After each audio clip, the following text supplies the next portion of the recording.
We're here at the Running USA Run Industry Conference. Our first time ever being here.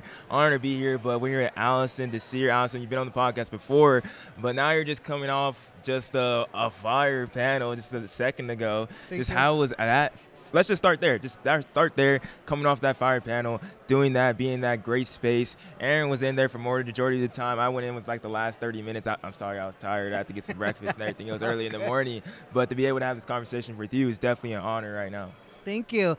Yeah, I was a little, I don't want to say nervous, but I was trying to assess the room, right? Like I knew that I was going to come in and say things that were disruptive, things that needed to be said.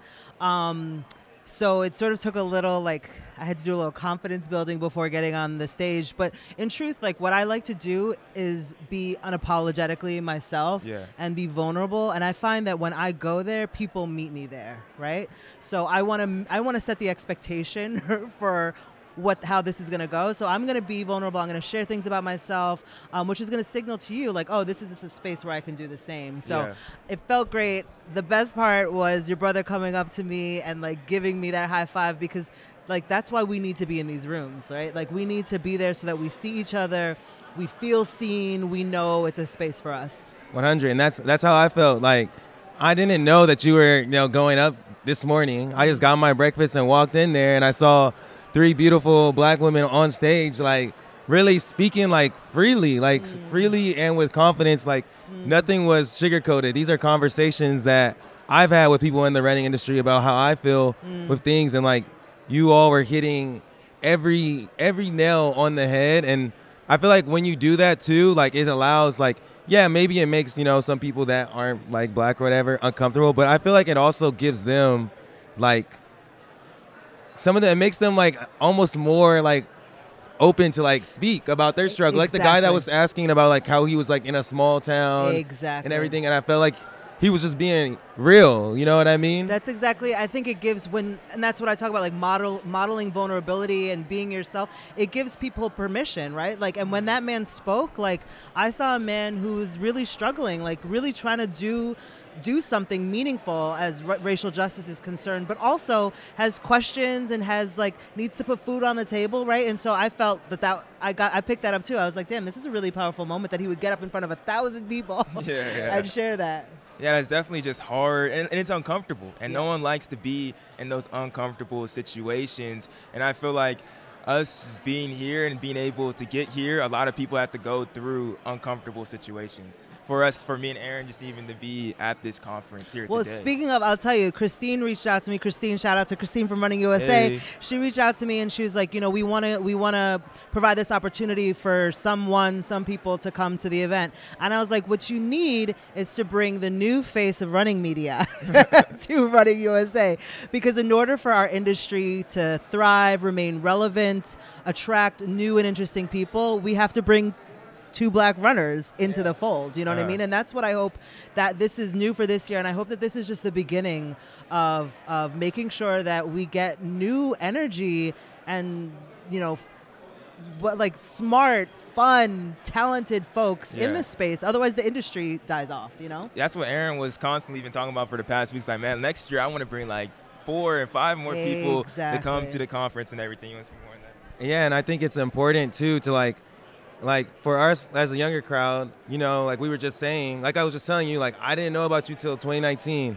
I really didn't know about Ted until like 3 or 4 weeks ago when we went to New York. I didn't really know about Ted Corbett. So like I'm a young man in this like media game, trying to do things for black people as well and open those doors and show them a blueprint. But I can't do that if I don't know the blueprint and everything y'all have already laid out. Exactly. I mean, you sort of call me old, but that's cool. No, but that's exactly it. This is intergenerational, right? Like, I need to be speaking to people like you. I need to be speaking to people who are in their 60s and 70s. We all need to share the keys, right? Like, unlock the doors so that we know, we can move this industry forward.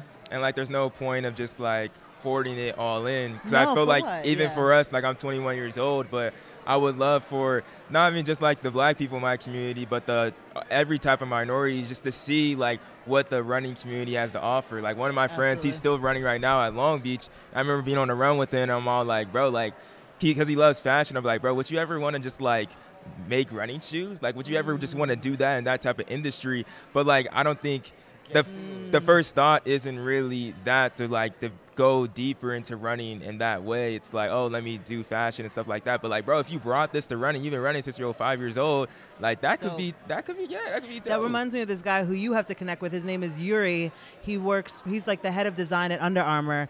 And like, talk about like when you put black people, black creative, talented people in the room, everything he makes is fire, right? Yeah. And his shoes are always like flying off the shelves, and it's like, yeah, but somebody had to let him connect the dots, right? Yeah. That there's money to be made in this industry. I can shine in this industry. There's a place for me. Most definitely.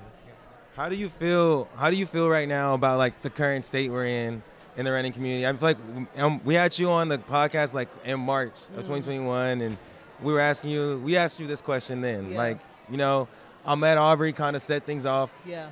That's sad, but I feel like that was the catalyst that started like allowing our voices to be a little bit more recognized. Yeah. We were already doing the work, but it just allowed for us to be a little bit more recognized.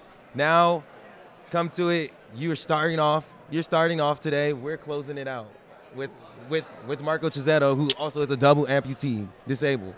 So like, how do you feel? I still think there needs to be more, but how do you feel about the current state? I'm with you. I mean, we are just starting, right? So if this is a marathon, we are just lining up in the starting corral, right? And that's important. Like, you have to start somewhere. So when we were talked in, I guess, March of last year, I wasn't sure that the energy would still be here now, right? But I do know that it took particular efforts that Christine had to make, that Running USA had to make to ensure that I was here, that you were here, that Mark is here.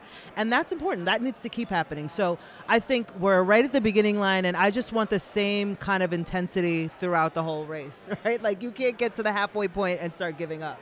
What do you think it is for, like, I'm honestly like low key. I'm like pro-black, you know. I'm trying to getting my people, you know. Yeah. I want them in here.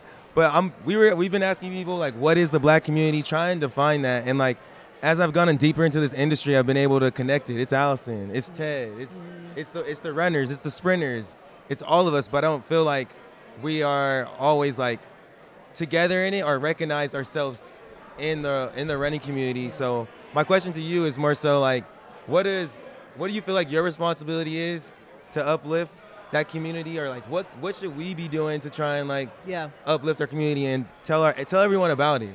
Yeah, I mean, I think that, you know, like, listen, white people have been doing this forever. White people have been putting each other on. White people have been creating little boys clubs and sharing information, sharing job information, going to the golf course and giving the son the job, right? White people have been doing that forever. And black people, we now need to do that ourselves, right? And it's not that we haven't done it, but we need to do more of that. So if I know something's going on, first of all, I don't need to be the face of everything, particularly if I know that somebody else is more qualified or would benefit more from that experience. So I think it's like, look, we're not competing with each other. There's actually like a lot of space, but you got to bring people in, you know? And so that's what I try to do. Like, I try to spend as much time in front of the scenes as behind the scenes, listening and making connections, because it feels better for me when there's mad black people here, right? Like, if I hadn't shared information, then maybe I would have been the only black person again. And that's not what I want, right? So I think it's all of our responsibility as black people, and like I'm pro-black too. Like, I'm pro us winning. I'm pro us getting healthier and seeing ourselves in this industry. And I feel like what's really crazy and really unfortunate that it took like Ahmaud Arbery to rattle that cage. And like, that cage was rattled, and then people realized like, yeah, we do have to make this change. Like, if we don't make this change, more like those things are still gonna happen, but if we keep on making this change, like, people are gonna be in this space, and it's gonna keep on growing and growing and growing. And cause like, I feel like not until then, I wasn't thinking of like, what is the black running community? Like, that wasn't really on my mind. It wasn't until then I started thinking about that. I started seeing you, and you type speaking out, like Mario Hall's racing to stay alive as well. I'm all like, I've always felt like that, and I talked to my friends about that, and having 3 older brothers that were in track, and Aaron and Caleb, like, they did cross country. So it's easy to connect the dots of y'all, like, there ain't a lot of people on us on the starting line, but it's all like, once you start to see people start talking about their own personal experiences, I don't know. I think that was I've always felt seen as like a black runner in the community, but having like leaders like you really like speak up on social media, it just made me seen more than ever. And really like for other people out there, like, well, it's not really. I'm not.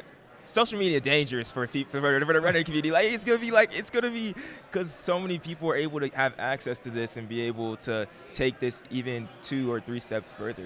But what I think is like so amazing about what you're saying is that you were 21 years old, right? Like the fact that you now have this information and you have this worldview and this these insights at your age is incredible, right? Because think of how many people you can impact now. Think of like the way that your life is going to change because of this insight and then the connections and yeah, I mean, I think like, I just think there needs to be more room for more stories and for more people, right? And that's essentially what we're fighting for.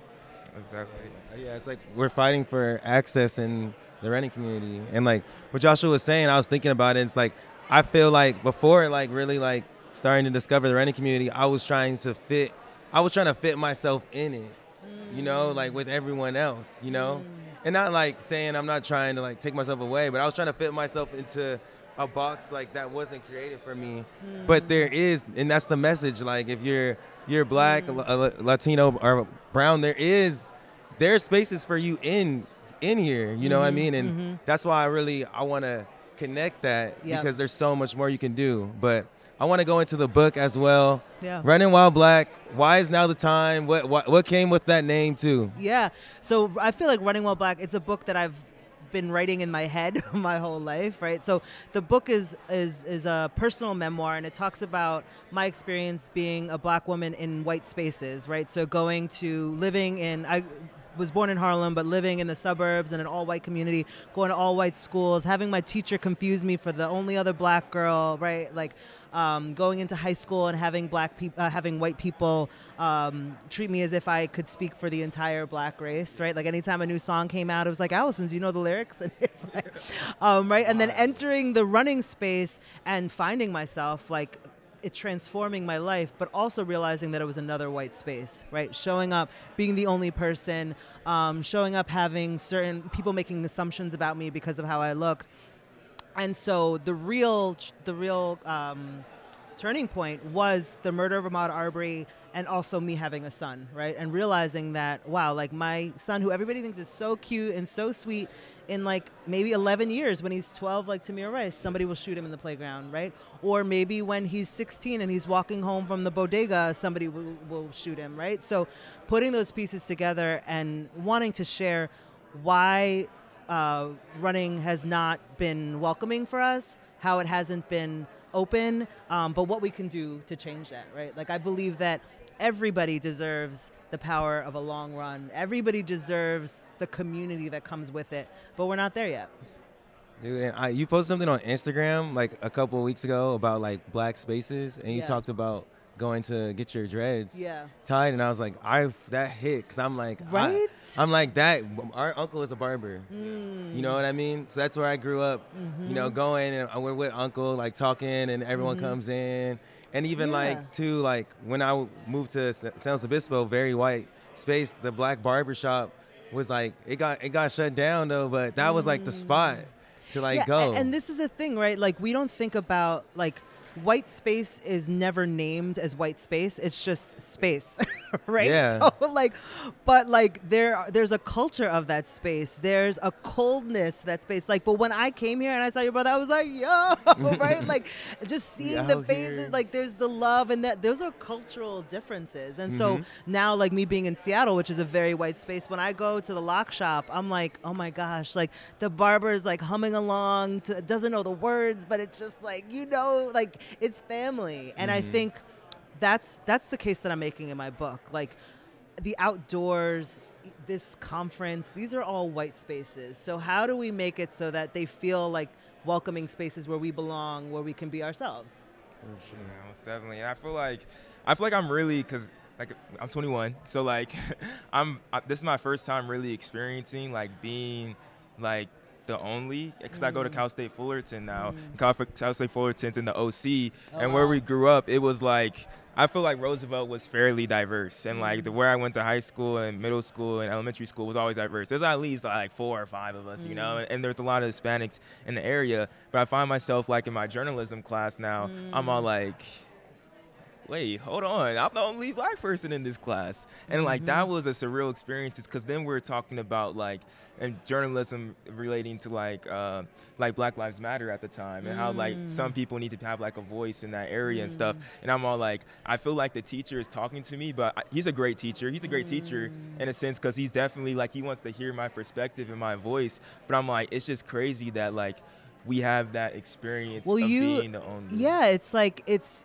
confusing, right? Because on the one hand, he's seeing you and wants to engage you, but then suddenly it's like your burden as the only black person, and like the white people in the class get to be just, you know, there, right? So yeah, and that's the issue. Like, we should be able to teach when we want to teach people. We should be able to step back when we want to step back. We should be able to be like our full humanity, right? Like whenever we want. But when you're the only, you feel this pressure. Like, if I mess up, like, what does that mean for the person coming behind me? You know what I mean?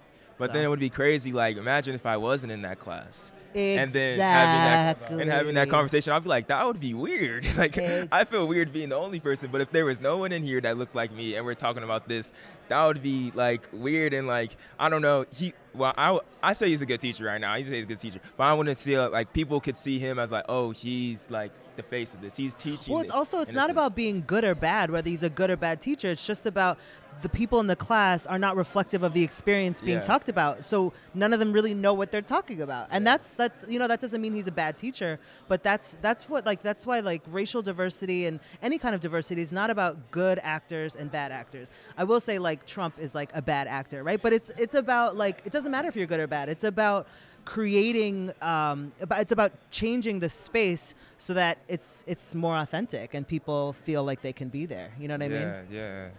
And you guys talked a lot about bias up there too. And that's the thing too. It's like, you're not like a bad person because you have this bias. It's natural. Everybody have these biases, or however you say that word. But we have to like have things in place to. You got to check them. Exactly. Like, I mean, I'm gonna tell you right now. Like, I see a white dude with the bald head and a beard. That dude is scary to me, right? Like, I could give an example. Shout out to Boyan, who's one of the co-founders of November Project. His look has been co-opted by like Nazis and KKK, right? And so my bias immediately, for my own safety, goes to like, don't look at that person, don't talk to that person. Boyan is an incredible human being with a kind heart, right? And his look, he shouldn't be held accountable for that look, but that's what biases do. And you can completely write someone out of your life for that reason, right? Yeah, and that's why we need the diverse spaces, so we can get to know each other, share perspective. One of my favorite things. But what did you really learn about yourself, you think, from writing this book? Wow, that's a good question. You know, I think I learned that I'm actually more hopeful than not, right? Like, I think I realized that there are a lot of people who are sticking with the conversation, right? Because a part of my book, I'm doing interviews with people and they're sharing vulnerable stories with me that they probably haven't shared anywhere else. And I'm realizing that like people really are doing what they can, you know? And it might be easy for me to want like more and want it tomorrow, but there's a good amount of people in this industry they're really trying. And that makes me hopeful. You also have like a quote in your book that you kind of have like as like the mission statement almost. But I just wanted to ask you, when you say, I mean, 1 second to pull this up. If running is public space, if running is claiming public space, then why does it feel like a negotiation for Black people per se? What do you mean, like running is a negotiation for us? Yeah. So I think about you know, we're right now in Florida, which is like such a racist state, and I would not visit here were it not for this conference and my mom living here. But so when I leave my house to go for a run, I have to consider how are other people going to see me, right? So let me make sure that I don't have a hoodie on. Let me make sure also as a woman that I'm not wearing just a sports bra and short shorts, so I'm not like provocative. I use quotes there. And then I'm not sending a message to somebody that I'm like easy or looking for it, right? So I'm negotiating with my surroundings. Like, how am I going to be seen? So I don't have the freedom to just like run out and be me. Like, it's 90 degrees. I should be basically naked going for a run, right? But I know that that will endanger me because of the society that we live in.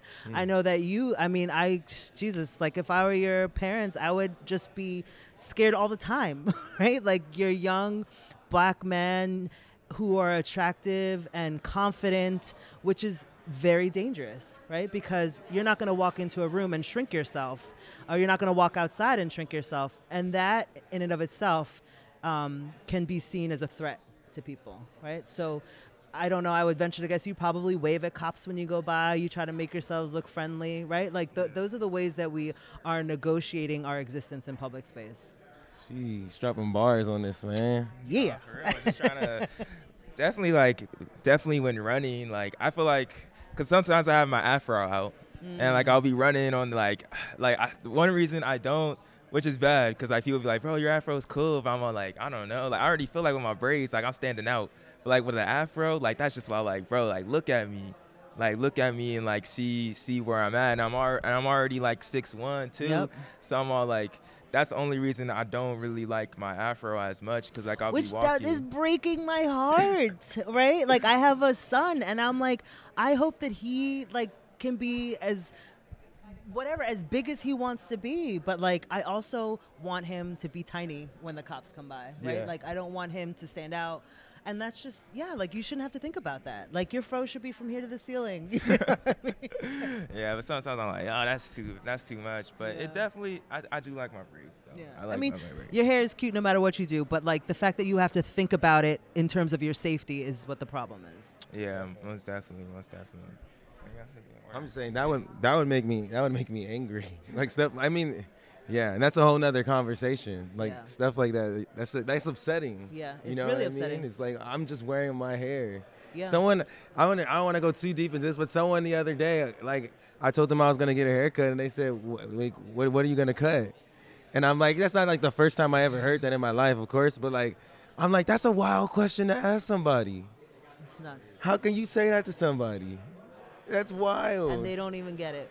Yeah, they don't even get it. Yeah. It's not even. It wasn't even worth the time. Yeah. To get angry about, and I understand they were just being ignorant. It's happened. It's not the first time. Right. But I was just thinking about it, like just like that. I'm like, that kind of makes me mad. Yeah, as it should. Yeah. But I think we're ready to close out. I know this is a good conversation. Running While Black. Make sure y'all go get that. Like available for pre-order. You could get it like right now wherever you buy books. But you started running again recently. Yes. What do you got coming up? How's your relationship with running right now and everything? Yeah, it's very different. I think like, so now I'm like 2.5 years postpartum after giving birth, and I'm realizing like I'm no longer gonna fight with my body to be what it was before. Like I'm just gonna accept that I have a different body, right? And so running and movement is more like play for me. But I'm running a 10K at the She Is Beautiful race in Santa Cruz, which is not too far from y'all. Yeah. And then I'm running the Eugene half in April. And then I might run some stuff over the summer, but those are the two events that I'm most excited for. How's how's Seattle going? You started a little group out there that yeah, ran and so we too? started a group called the Seattle Running Collective, and the idea around that was that in Seattle there's this thing called, the Seattle freeze, where people are not like really welcoming. Mm-hmm. And so being on top of like being a white space, being this space where people freeze you out. So the Seattle Running Collective is a coming together of many, many groups in Seattle so that we can collaborate, so that we can center BIPOC stories and events, and that we can change the narrative of who's a runner, right? Like you're a runner if you run. So it's really cool to be like leaving New York, leaving like all my community, but finding and making new community in Seattle. Wait, how's Oiselle? Oiselle's like, I don't know. Oiselle's fired. You know, I'm in stuff, but Oiselle is fired. Great. Oiselle's great. I mean, their clothes are amazing. The opportunity to really, in that role, I'm doing the same kind of work, like bringing other voices and people into the sport. So yeah, I'll see you at like Worlds and all these things that I never used to go to, USA's and all that stuff. It's been it's an exciting place to be.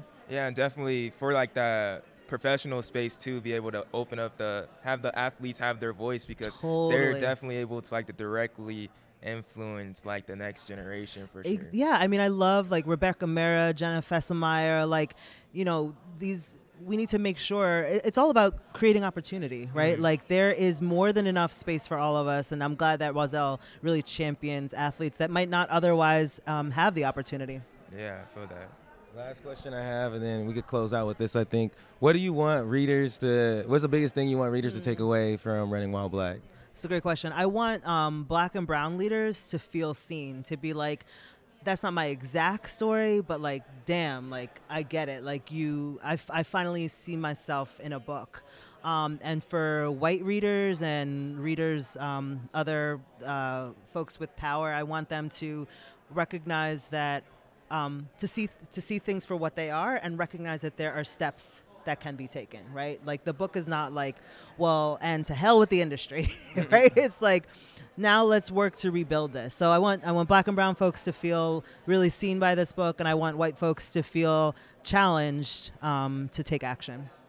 And then I think the last time you were on here, we asked you your 3 favorite Black movies. I think we did. We might have asked her sitcom. Did we? I'm not sure. No, I don't think we were doing movies last year, I'm pretty sure. Okay. But your top 3 favorite Black sitcoms. That's what we've been asking the month of February for Black History Month. Wait, no, you did ask me that. Yeah. I looked at the rundown last time. Yeah. Oh, dang. You might have. Let's go movies then. Okay, Black movies. I want to say, I mean, I'm on the spot now, so I'll say a Spike Lee joint is in there. Then I want to say, and this is not necessarily a Black movie, but it has a Black front runner, Denzel Washington's son. What, a Black Klansman?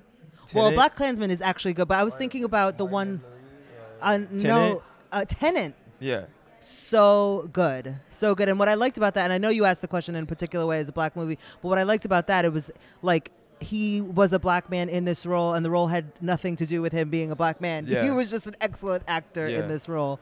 And it was just like it was like a thriller and like an action like movie, and like a sci-fi like type of like feel. You don't really see that as much in black actors. Like the harder they fall, that recently came out, like a cowboy western with like Black actors. Like I don't see that every day. Exactly, and we need more of that. Yeah. And I'm sorry, I don't know a third. I haven't seen a movie in like I had a baby. I was pregnant. It was pandemic. I haven't seen a movie in so long.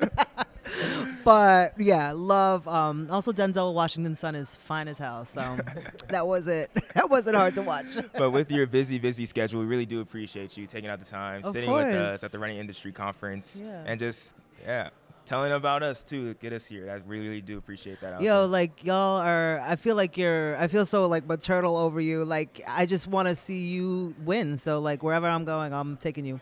I think she's definitely like auntie. You're definitely for sure. She's young, big cousin. That's big cousin. Thank you. Good save. My bad. Okay, my bad. Yeah, your cousin. Thanks, y'all. Yeah, thank you, Alison. Appreciate it. Cool.